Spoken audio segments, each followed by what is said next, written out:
त्रिलोकी के भीतर दक्षिण की ओर पृथ्वी से नीचे जल के ऊपर स्थित इस दिशा में, दक्षिण दिशा में अग्निस्वात आदि पितृगण रहते हैं।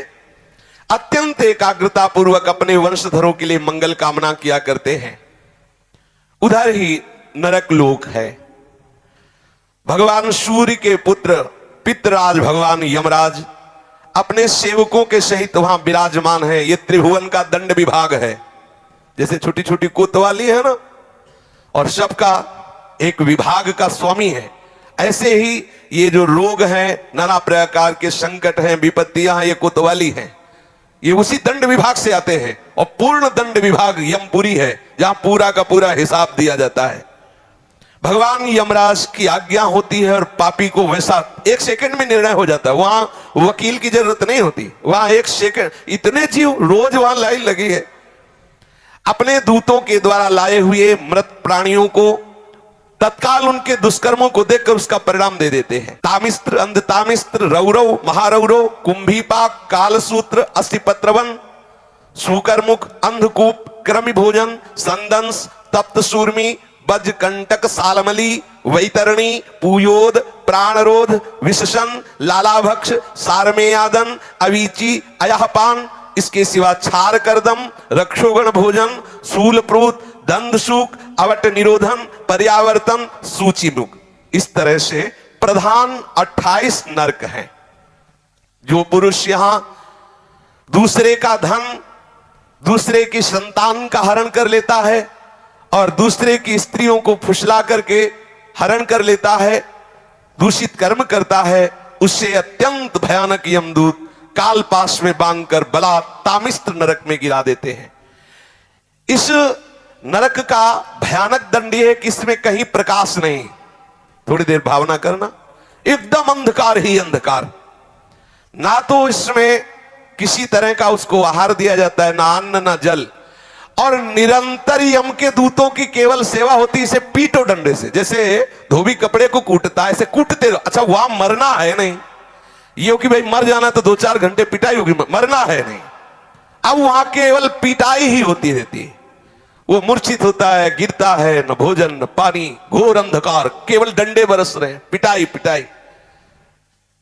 वो बार बार मूर्छित होता है, लेकिन उसे अब ये सजा ऐसे दी जाती है, बोले इसे 100 वर्ष, 50,000 वर्ष, एक कल्प, अब पिटाई ही पिटाई होगी। अब बोलो कितनी दुर्दशा है, कितनी दुर्दशा। इस लोक में जो मनुष्य किसी दूसरे को विश्वास दिलाता है कि मैं तुम्हारा मित्र हूं, और उसकी स्त्री के साथ वो गलत संबंध बनाता है और उस पुरुष को धोखा देता रहे, मान लो आपको मित्र बनाया और आपकी पत्नी का भोग किया, और उस मित्र को विश्वास दिलाता रहता है कि नहीं मैं गलत नहीं हूं, तो यमदूत उसे अंध तामिस्त्र नरक में ले जाते हैं। और वो कटे हुए वृक्ष के समान भयंकर वेदना को प्राप्त हुआ सुध-बुध खो बैठता है, और उसके अंगों में वहां बहुत तरह की पीड़ा दी जाती, काटा जाता है, थोड़ा थोड़ा ऐसे ऐसे काटा जाता है, ऐसे ऐसे काटा जाता है। इसे अंध तामिस्त्र नरक कहते हैं। इस लोक में जो कि मैं बहुत बलवान हूं, मैं बहुत पुष्ट हूं, देखते हैं कि हमें कौन परास्त करेगा। जहां मनाया उस धन चुरा लिया, जहां मनाया बलात्कार, नाना प्रकार की गंदी चेष्टाएं की, दूसरे धर्मात्माओं का विनाश किया, प्राणियों से द्रोह किया, और नाना प्रकार की वस्तुओं को छीन छीन कर अपना और अपने परिवार का पोषण करते रहते हैं। वो जब अपना शरीर छोड़ते हैं तो रौरव नरक में जाते हैं, रौरव नरक।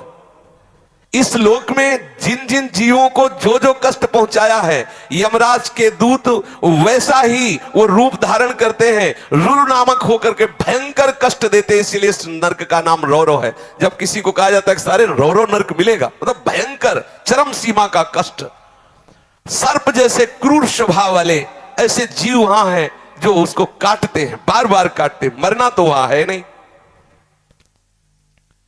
महारौरव नरक, रौरव नरक ऐसे लोगों को प्राप्त होता है जो अपने शरीराभिमान में आकर के दूसरे धर्मात्माओं को, जीवों को नाना प्रकार के कष्ट देते हैं, उनसे वस्तुएं छीनते हैं, अपहरण करते हैं, और स्वयं अपने परिवार और अपना भोग सामग्री एकत्रित करते अहंकार के द्वारा।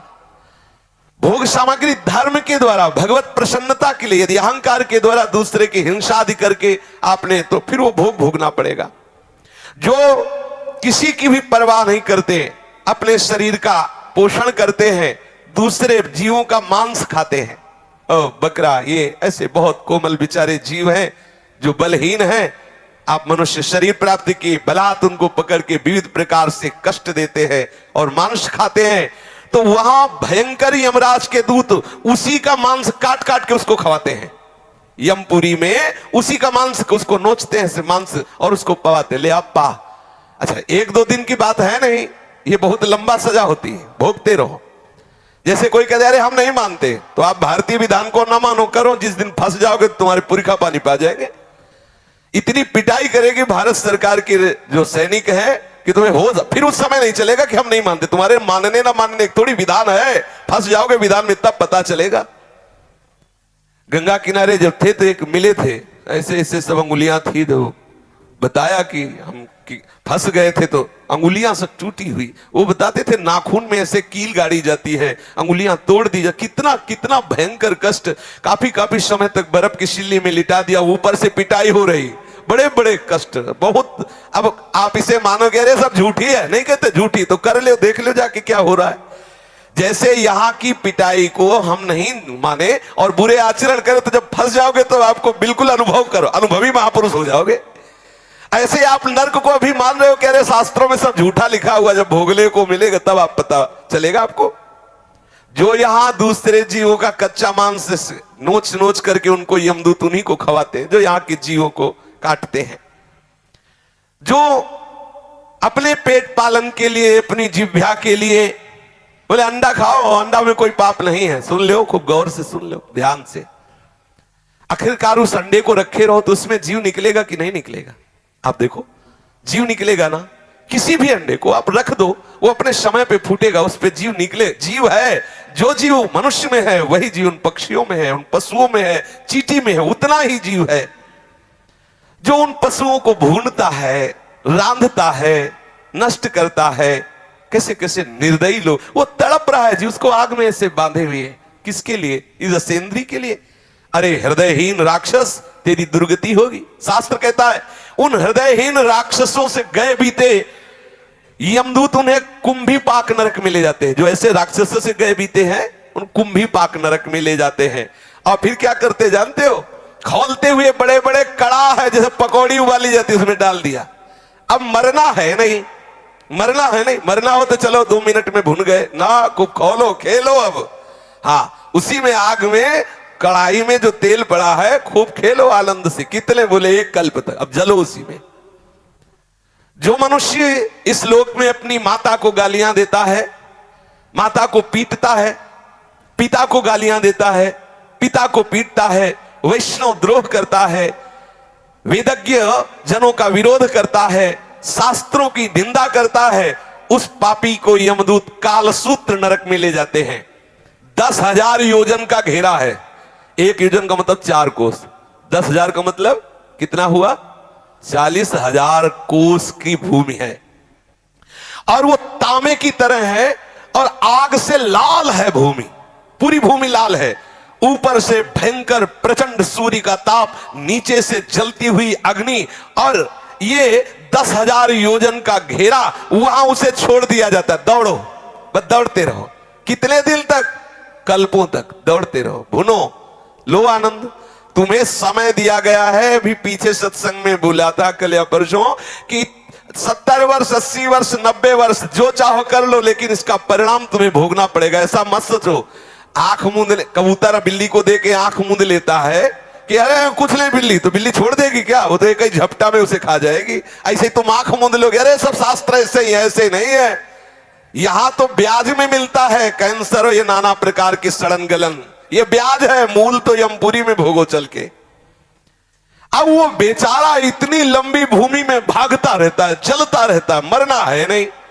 बेचैनी बढ़ जाती है, छटपटाता है, लौटता है, खड़ा होता है, दौड़ता है, चीखता है, पुकारता है, कौन सुने? कितने दिन तक? बोले जितने उसके शरीर में रोम है उतने 1000 वर्ष तक उसमें रखा जाता है उसको। उतने हजार वर्ष तक। इसको कहते हैं काल सूत्र नरक। जो पुरुष बिना आपत्ति आने पर वैदिक मार्ग का उल्लंघन करके पाखंड पूर्ण धर्मों का आश्रय लेता है, वैदिक मार्ग की अवहेलना करता है, वैदिक सिद्धांतों को गालियां देता है, उसे यमदूत ले जाते हैं कोड़े से मारते हुए। और नरक में 80 पत्रवन नरक है। उसके जो पत्ते हैं वो तलवार जैसे हैं, ऐसे पेड़ के ऊपर फेंक दिया जाता है, टुकड़े टुकड़े हुआ, गिरा, फिर फेंक दिया गया। बस यही लीला चलती है, फेंकते रहो ऐसे। यमदूतों की ड्यूटी तो फेंकते रहो ऐसे। कितनी बार वो बार बार मूर्छित होता है। वो उस समय विचार करता है अपने कुकर्मों को याद करके, हाय मैंने शास्त्र विरुद्ध आचरण की, शास्त्र की निंदा की, अवहेलना की, इसलिए मुझे दुख मिल रहा है। जो इस मृत्यु लोक में राजपद पर या राज कर्मचारी पद पर है और ये जानता है कि ये मनुष्य निरपराध है, लेकिन धन आदि के लिए या किसी बल प्रयोग के उसमें आकर के वो उसे दंड दे देता है, तो उस महापापी को सूकर मुख नामक नरक में गिराया जाता है। आपको अधिकार मिला है, भगवान ने आपको जगत की सेवा दी है। यदि आप जानते हो कि ये बिल्कुल अपराध रहित है और आप किसी के पैसे देने से या किसी के बल के दबाव में आकर उसे दंड देते हैं, तो आपको नरक की प्राप्ति होगी। महाबली यमदूत उसको ले जाते हैं और क्या करते हैं, पहले उसके ऊपर कूदते हैं, फिर इसके बाद कोल्हू में उसे पेरा जाता है। कोल्हू में, जैसे गन्ना पेरा जाता है ना, ऐसे कोल्हू में पेरा जाता है। जो यहां बड़े पदों में होकर के निरपराध लोगों को सताते हैं, निरपराध लोगों को दंड देते हैं, उनको यमराज के दूत फिर वहां पहले पैरों से कुचलते हैं, फिर कोल्हू में पेरते हैं। जो इस लोक में दूसरे निरपराध प्राणियों को रोते चिल्लाते हुए सुख का अनुभव करता है, खूब दर्द दे, ऐसे बड़े बड़े निर्दयी लोग हैं, यहां दर्द दे और वो समझते बड़ा आनंद। वहां ऐसे यमदूत आनंदित होते, नाचते कूदते यमदूत और उनको कोल्हू में पेरते, खूब दर्द देते हैं। इस लोक में जो खटमल, मच्छर, सर्प, बिच्छू, छिपकली, ये जितने ऐसे जीव हैं, इनको देखते ही मार देते हैं, हिंसा करते हुए अंधकूप नरक में गिरते हैं। भगवान ने इन जीवों के कर्म के अनुसार इनकी रचना की। रक्तपान आदि इनका स्वभाव है, ये नहीं जानते। मच्छर ये नहीं जानता कि हम काट रहे हैं तो इनको दुख होगा, वो नहीं जानता। उसका जैसे हम भोजन पाने के लिए अन्न आदि पाते हैं, ऐसे वो उसका भोजन रक्त भगवान ने निश्चित किया, उड़ा दी। बोले अगर मच्छर नहीं मारेंगे तो नाना प्रकार के बुखार वाले रोग पैदा हो जाएंगे। सच्ची मानिए, जब रोग पैदा होना होता है तो हो ही जाता, रोग पैदा ना हो तो, रोग अगर नहीं होना ना तो आप खुले मच्छरों में बैठे रहो, नहीं का। हाँ, आप अपना बचाव पक्ष कीजिए, मच्छरदानी लगा लीजिए, पहले से ऐसी औषधि आदि कर लीजिए, आपने यहाँ छिड़काव कर लीजिए, लेकिन आप मच्छर को मारे, आप छिपकली को मारे, आप सर्प को मारे, बिच्छू को मारे, ऐसा हमारा शास्त्र अलाउ नहीं करता कि आप मारे, ऐसा नहीं। जो उनका स्वभाव है, उनका स्वभाव बनाया गया है, आप अपना बचाव पक्ष रख लीजिए।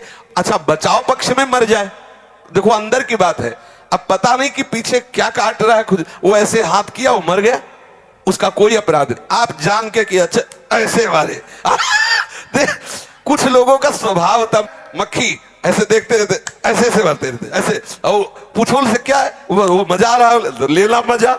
हाँ, बोले जो यहाँ इन जीवों को मार, सांप दिखा रहे, मारो मारो सांप सांप, बोले काल, काल को तुम मार सकते हो। जितने यहां मच्छर, जू, रेंगने वाले सांप या पशु पक्षी, मृग, मक्खी, जो भी, इनसे तुमने जो इनको मारा, इनको द्रोह किया, तो आप समझ लीजिए कि ये पाप आपको नरक ले जाने वाला है। आपका रोगग्रस्त शरीर होगा, बहुत कष्ट भोगने पड़ेंगे। इसलिए अंधकूप नरक से बचना है तो किसी जीव की हिंसा करना बिल्कुल ठीक नहीं है। जो मनुष्य इस लोक में रसोई बनाता है, गाय के लिए पहला ग्रास नहीं निकालता। देखो कितना सुंदर हमारे सनातन धर्म की मर्यादा है। दरवाजे पर एक गऊ बंधी हुई है, आप पहला ग्रास गऊ के लिए, ना गऊ है ना ग्रास है, कुत्ता है और सब रास है। हाँ, अतिथि देवो भव, वहां लिखा कुत्ते से सावधान, क्योंकि अब कुत्ते का वास है, सावधान। निवास स्थान में गेट में लिखा है कुत्ते से सावधान, सावधान। यहां वर्णन कर रहे हैं श्री शुकाचार्य कि इस लोक में जब आप भोजन बनाते हो तो एक रोटी गाय के लिए निकालो, कुछ टुकड़ा कौवे पक्षियों के लिए निकाल दीजिए। अतिथि के लिए, आप गृहस्थ हैं तो इंतजार 1-2 मिनट दरवाजे पे निकल के देखना चाहिए, कोई भूखा कोई अतिथि। अगर ऐसा आप भाव रखेंगे तो आप अपने धर्म का पालन कर रहे हैं। ठाकुर जी का भोग लगाए बिना तो पाओ ही मती। अगर ठाकुर जी का भोग लगा दिया तो सब पूर्ण हो जाएगा। जो यहां पंच महायज्ञ के भागियों को बिना भोजन दिए स्वयं भोजन पकाते हैं, खाते हैं, वो क्रमी भोजन नामक निकृष्ट नरक में गिरते। गीता में भगवान ने कहा है, जो मुझे बिना अर्पित किए हुए पाता है वो पाप खाता है। यही है पाप। चाहिए क्या चला जाता है?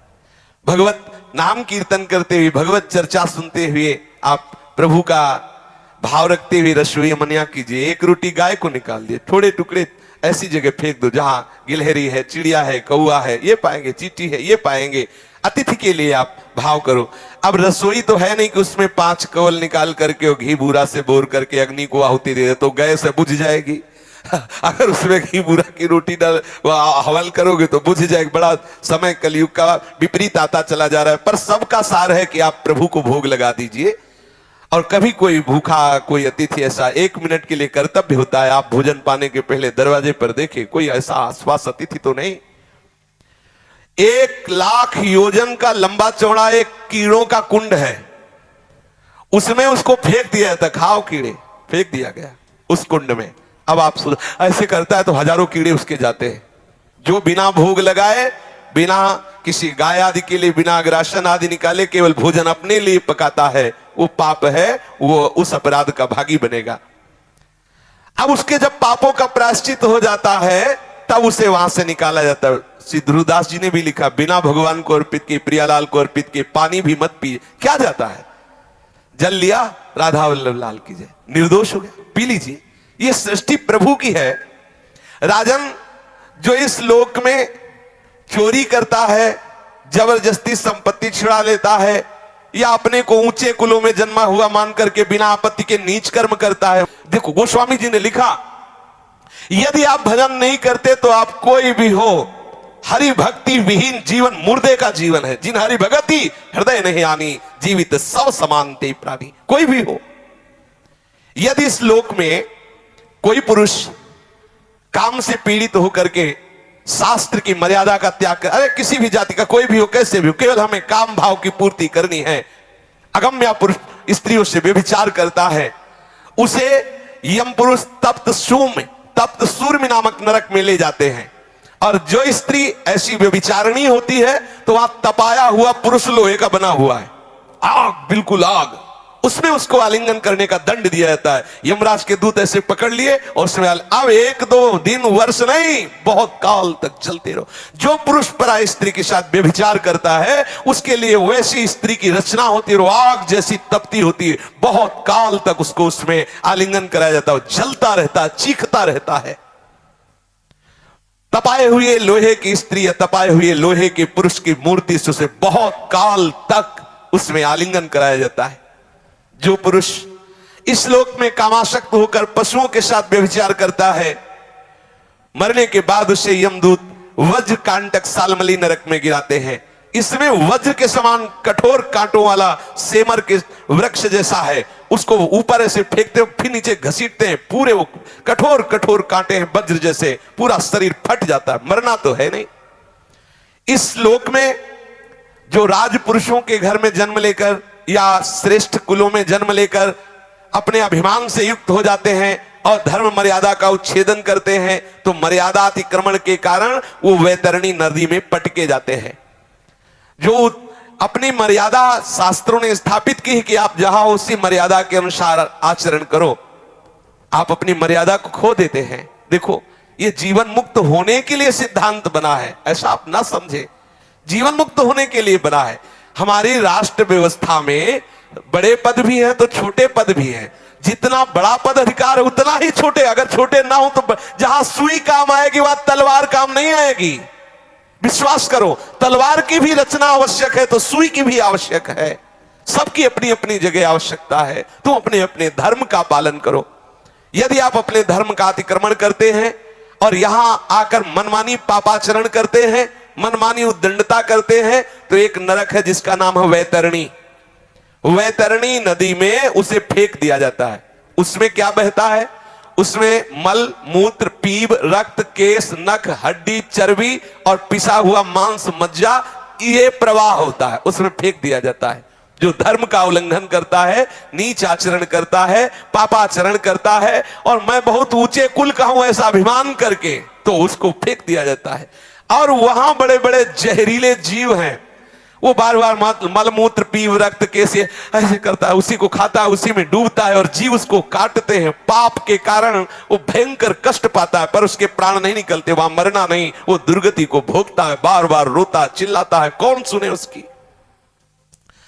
जो लोग यहां पवित्रता का त्याग करते हैं, अपने शास्त्र के द्वारा निर्धारित आचरणों का त्याग करते हैं, नियमों का त्याग करते हैं, लज्जा को त्याग करके, तिलांजलि दे करके नाना प्रकार के गंदे आचरण करते हैं, पशुओं के साथ गंदे आचरण करते हैं, उनको ये सब पीव, विष्ठा, मूत्र, कफ आदि से भरे हुए कुंडों में फेंका जाता है। इसे पुयोद नमक नरक कहते हैं। पुयोद वो शामिनी घृणित वस्तुओं के बीच में बहुत काल तक सड़ता रहता है। यहां जो अपने को उच्च कुल का मानते हैं, कुत्ता पालते हैं, देखो शास्त्र में पहले से लिखा हुआ है, देखो कुत्ता द्वारपाल की तरह दरवाजे में है, उसको भोजन दो, उसको रखो। अब वो रसोई में जा रहा, जामन आ रहा, लग शंका कर रहा, तुम्हारा मुंह चाट रहा है, तुम्हारा, अरे भाई थोड़ी तो मर्यादा रखो। व्यवहार का सब में भगवान है, पक्का है। लेकिन देखो जब आप शौच करते हो तो आपका ही शरीर है, आप फिर माटी लगा के हाथ क्यों धोते हैं? सोचो आप, बोले सर्वम खलविदम ब्रह्म हो, तो शरीर तो मेरा ही है, लेकिन जब सोचते हो तो उसे फिर हाथ लगा के धोते हो। ऐसा नहीं कि उसी हो सकता है वैसी भी आदतें हो गई हो कि उसी हाथ से भोजन पालो जाए, ऐसा भी हो सकता है, क्योंकि अब ज्ञान ही खत्म, पशुता आती चली जाए। किसी ने बताया था कागज से पोंछ लिया जाता है, पानी की जरूरत है नहीं। किसी ने, अब हमारे तो समय से अभी तक ऐसा कोई सहयोग पड़ा नहीं, लेकिन लोग ऐसा बताते हैं कि अब एक और विधान चला है, कुछ कागज जैसा होता है, बोले उसे पोंछ रहे भगवान, कैसी है? हाँ, टिश्यू पेपर कह रहे हैं। हाँ, तो जो ऐसे अपवित्र आचरण करता है कुत्ता, देखो यहां कुत्ते के प्रति द्वेष भाव नहीं, लेकिन आप ठाकुर के लिए रसोई बना रहे हो, ठाकुर सेवा विराजमान है, आप पवित्र, तो आप ऐसा नहीं है कि ये, हाँ उसको रखो, दरवाजे पे रखो, खवाओ पिलाओ उसे, वो द्वारपाल है, उसे खूब सेवा करो, हम इसमें कोई निषेध नहीं है। लेकिन उसको, हाँ अब वो मुंह में चाट रहा है, अब अरे थोड़ा तो ब्रह्म ज्ञान से नीचे उतरो, थोड़ा तो नीचे उतरो। अब वो रसोई की सामग्री तैयार हो रही, वही रसोई की दीवार में लघु शंका कर रहा है, वैसे थोड़ा सावधान रहो। जो शास्त्र के विपरीत आचरण करते हुए और पशुओं का वध करते हैं या अपने को उच्च कुल का मान करके ये सब ऐसे आचरण करते हैं, वो प्राण रोध नामक नरक में डाले जाते हैं। वहां यमदूत उनको लक्ष्य भेद करके बार बार बाणों से बेधते रहते हैं। जो पाखंडी लोग यहां पाखंड फैलाते हैं और यज्ञ में इससे देवी प्रसन्न होंगी, इससे अमुक प्रसन्न होंगे, बकरा की बलि दो, मुर्गा की बलि दो, ऐसे आदि आदि उदाहरण देते रहते हैं, उनको वैवस विशसन नामक नरक में डाला जाता है और वैसे ही बार बार उनकी गर्दन काटी जाती है। ध्यान रखना, किसी भी जीव की हिंसा करने से कोई देवी देवता प्रसन्न नहीं होते। हम उनको देवी देवता ही नहीं मानते जो दूसरों की हत्या से प्रसन्न होते हैं। सामर्थ्य दी गई है दूसरों को सुख पहुंचाने के लिए। जितने भी देवी देवता हैं ये सब जगत का मंगल करने के लिए है, ऐसा मंगल करने के लिए। कुपुत्रो जायते क्वचिदपि कुमाता न भवति, पुत्र तो कुपुत्र सुना गया है लेकिन मां कुमाता नहीं सुनी गई। जगदंबा मां है, वो तुम्हारे जैसे भाव वाली नहीं है कि उसके तुम जैसे बच्चे हो, वैसे ही बकरा भी बच्चा है, वो अपने बच्चे की गर्दन कटवा के प्रसन्न होने वाली मां नहीं। बोले नहीं, दुर्गा और काली तो तब प्रसन्न होती जब खून पीते हो। खून पीती उन नीचों का जो धर्म की मर्यादा का उल्लंघन करते हैं, भगवान की बनाई हुई मर्यादा का नाश करते हैं, जब संसार में वो ऐसे आतंक फैलाते हैं, तब यही आदि शक्ति रूप धारण करती है, क्रोधित होकर उन दुष्टों का गला काटती है जो धर्म के विपरीत आचरण कर, उनका खून पीती, बेचारे नाजुक सीधे साधे नाबुल पशु पक्षियों का नहीं। ऐसे पापियों को विभूषण नामक नरक में डाला जाता है, बहुत ही कष्ट दिया जाता है। जो कोई चोर या राजा या राजपुरुष, मान लो आप राजा हैं, आपके प्रतिकूल ऐसा भाव आ रहा है और आप नगर में आग लगवा दिए, समर्थ हैं? या आप राज कर्मचारी हैं, बिना अपराधी को किसी को पूरे परिवार को फांसी पे आदि आदि आदि दंड किसी को विष दिला दिया, या गांव के गांव लुटवा लिए, या व्यापारियों के दलों को लूट लिया, या आदि आदि। आप अधिकारी हैं, आप बल आपको प्राप्त हुआ है। यदि आप कहीं ऐसे आंतरिक कार्य करते हैं जो हमारे शास्त्र के विरुद्ध है, तो जिनकी दाढ़ें वज्र के समान है, ऐसे 20 यमदूत भयंकर कुत्ते का रूप धारण करके उसके ऊपर टूटते हैं, 20 एक साथ, वज्र की जैसी दाढ़ें चीर चीर कर। वहां मरना है नहीं, बहुत सावधान। भगवान श्री शुकदेव जी कहते हैं, इस लोक में जो दूसरे से पैसा लेकर झूठी गवाही देते हैं, जो इस लोक में बहुत झूठ बोल करके व्यापार करते हैं, जो अपना काम बनाने के लिए झूठा प्रलोभन दे देते हैं, हम तुमको इतने रुपए देंगे, ऐसा ऐसा ऐसा, जो दान के समय किसी को झूठ बोल के फुसला लेते, तुम्हें इतने रुपए दे, काम करवा ले, काम बन गया, आदि आदि झूठ बोल दिया, उसे आधार शून्य अविचीमान नामक नरक में गिराया जाता है। अविचीमान ये 100 योजन ऊंचा है, 100 योजन ऊंचे से उसे सिर के बल फेंका जाता है, बार बार बस यही किया जाता है, नीचे गिरा फिर ऊपर से लेके फिर 100 योजन से नीचे, फिर ऐसे भयंकर कष्ट, इसे अविचीमान कहते हैं। गिराए जाने पर उसके शरीर की नस नस टूट जाती है, प्राण तो निकलते नहीं, फिर ऊपर ले जाएगा, फिर पटका गया, फिर ऐसे ऐसे। यहां जब कोई, देखो ध्यान से सुनना, कोई संकल्प लेता है कि आज के बाद मैं ये नहीं करूंगा, या आज से मैं ऐसा करूंगा, बहुत होश में बोलना, ये कोई साधारण नहीं है, मैं ऐसा व्रत लेता हूं, मैं ऐसा नियम लेता हूं, मैं ऐसा, अगर वो अपने नियम को तोड़ता है, अपने संकल्प को तोड़ता है, अपने व्रत को तोड़ता है, प्रमाद करता है, तो वो अयहपान नामक नरक में गिराया जाता है। छाती में चढ़कर यमदूत उसे गला हुआ लोहा पिलाते हैं। वाणी से ठीक बोलो, ठीक नियम, ठीक निष्ठा, ऐसे नहीं कि जो मनाया सो बोले। इस श्लोक में जो जन्म तपस्या विद्या आचार वर्ण आश्रम के अभिमान में आकर के अपने महानों का सत्कार करना छोड़ देता है, वो जीता हुआ मुर्दे के समान है। अपने बड़ों का सत्कार करो, महापुरुषों का सत्कार करो, माता पिता बुजुर्ग गुरुजनों का सत्कार करो। अगर वो ऐसा नहीं करता है तो मरने पर छार करदम नामक नरक में गिराया जाता है, वह उसे बड़ी पीड़ा सहनी पड़ती है। इस लोक में जो भैरव यक्ष राक्षस आदि का आयोजन करने के लिए पशुओं को मारते हैं, खाते हैं, उल्लास मनाते हैं, तो रक्षोगण भोजन नामक नरक में ले जाया जाता है। कसाई की तरह कुल्हाड़ियों से काट काट करके उसका मांस, उसका लोहू यमदूत भक्षण करते हैं और खूब उत्सव मनाते हैं। तुमने मनाया उत्सव, अब वहां यमदूत उत्सव मनाएंगे। इस लोक में जो बनिया गांव के निरपराध जीवों को पहले फुसला कर बुलाते हैं, ले ले, और फिर उसे फंसा लेते हैं और फिर उसे छेड़ते हैं, कांटे से ऐसे बेधना, रस्सी से बांधना, खिलवाड़ करना, मारना, पीट। तुम्हारा तो खिलवाड़ हो रहा है, वहां वो मर रहा है, वहां उसको भयंकर कष्ट हो रहा है, तो ये अपराध बन रहा है। उसे सूल प्रोत नामक नरक में सूलों से बेधा जाता है। जो यहां कंक, बटेर, बंदर, कुत्ता आदि जो भी जीव हैं, इनको फुसला के बुला लिया, फिर इनको आप कष्ट देते हो, इनको ताड़ना देते हो, तो उसको ये कष्ट मिलता है। जो सर्पों के समान उग्र स्वभाव वाले पुरुष दूसरे जीवों को पीड़ा पहुंचाते हैं, मरने पर दंदशूक नामक नरक में गिराए जाते हैं। वहां 5-7 मुख वाले भयंकर विषधारी सर्प छोड़े जाते हैं, वो चूहे की तरह से निगल जाते हैं और भयंकर इसको विष का प्रभाव कष्ट देता रहता, बार बार ऐसा होता रहता है। यहां जो लोग किसी का अपहरण करके ले जाते हैं, बच्चों का अपहरण कर लिया, स्त्रियों का अपहरण कर लिया, या धनी मानी किसी का भी अपहरण कर लिया, उनको अंधेरे में रखा, खंतियों में, गुफाओं में, कोठों में रखा, तो परलोक में यमदूत ऐसे स्थान में उनको ले जाके रखते हैं जहां विषैली गैस होती, धुएं से घोटते हैं। इस नरक को अवट निरोधन कहते हैं। जो गृहस्थ अपने घर में आए हुए अतिथि अभ्यागत साधु वैष्णव की तरफ कुटिल दृष्टि से देखता है, मानो भस्म कर देगा। बोले राधे श्याम, ऐसे गुस्सा से देखते, कहां से आ गया, और गुस्सा से मानो भस्म कर देंगे, ऐसा नहीं। 3 बातें तो सबको करनी चाहिए, राधे श्याम अर्थात मृदु भाषण, फिर आसन और जल, इसमें किसी का पैसा नहीं लगता। कोई भी वैष्णव, कोई भी अतिथि आपके दरवाजे आया है, राधे राधे, आइए बैठिए, जल पीजिए, नहीं नहीं हमें भोजन चाहिए, हमें वस्त्र चाहिए, हमें रुपया चाहिए, अगर आप नहीं दे सकते हैं तो राधे श्याम जाइए आप। ऐसा आप अपने दरवाजे में खड़े हो जाइए, कोई अतिथि आया, मृदु भाषण, हमारी सामर्थ्य नहीं कि मैं आपको दे सकूं, हो गया। जरूरी नहीं कि आप दे ही, लेकिन आप मृदु भाषण बोल सकते हैं। आप गाली देकर, आप क्रोध दृष्टि से उसका अपमान करते हैं, वो आपके द्वारे अतिथि आया है, भिक्षुक आया है, ये आपका भयंकर अपराध बन गया। अतिथि का अनादर करना कहीं भी शास्त्र में नहीं लिखा। आपके दरवाजे आया है, आप मृदु भाषण तो कर ही सकते हैं ना। आप ऐसे तो कर ही सकते हैं कि हमारी सामर्थ्य नहीं, मैं आपको दूं, बस मृदु भाषण बोल दीजिए। आप उसको गाली मत दीजिए, आप उसका अपमान मत कीजिए, आप ऐसी दृष्टि से मत देखिए।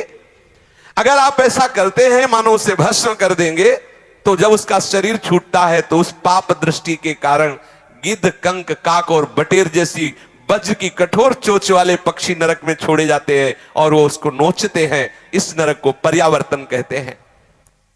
इस लोक में जो व्यक्ति अपने को बड़ा धनवान समझता है, अभिमानवश दूसरे को नीच समझकर उनका अपमान करता रहता है और धन के व्यय और नाश की चिंता में ही रहता है, तनिक चैन नहीं मानता, बस धन, अधिक से अधिक धन बढ़े, चाहे किसी की हिंसा करानी पड़े, चाहे जो भी, जैसे भी, व्यभिचार से आवे, जैसे भी आवे, वो तरह तरह के पाप करते हुए जो धन एकत्रित करने में ही बुद्धि लगाए रहता है, वो नराधम मरने पर सूची मुख नरक में गिरता है।